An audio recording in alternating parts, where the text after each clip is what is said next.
That is a vector of length 1, which points in the same direction as v. This notation is consistent with my use of x hat and y hat. Your book uses probably I hat, j hat, k hat. Well, the thing is, Hamilton's been dead a long time, and I think it's time we stop using that notation, because x hat, y hat, and z hat tell you what they really are. It's a unit vector that points in the direction of increasing x.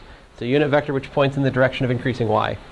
All right, and I don't use these symbols for anything else. It's a useful notation. But if you're, I mean, for whatever, to converse with the rest of the world, this of course is I, this is j, this is k, hat, or you can make it bold. But you certainly can't just write I, j, k without hats. That's wrong. Yeah, sorry. Notice v is equal to, well, it's equal to 3 times 1/3, 1, 2, 2. This is a really silly example of the formula v hat, right? So, I mean, what I'm about to circle in red is a definition. Fine. I mean, this is the definition of unit vector, right? But there's another way to look at this definition, which is very enlightening. Solve it for v. What do you get?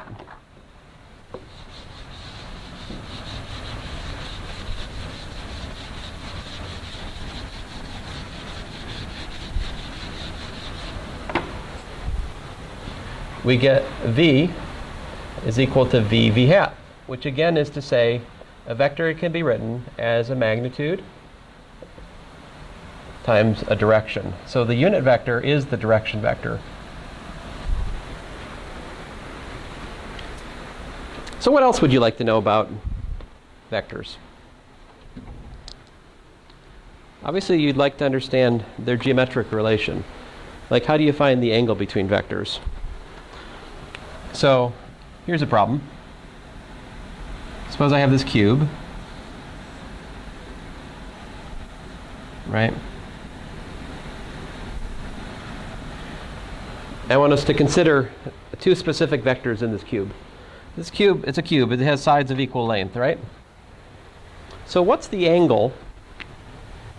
What's the angle between this back leg here and the one that points out to the other corner? What's this angle here?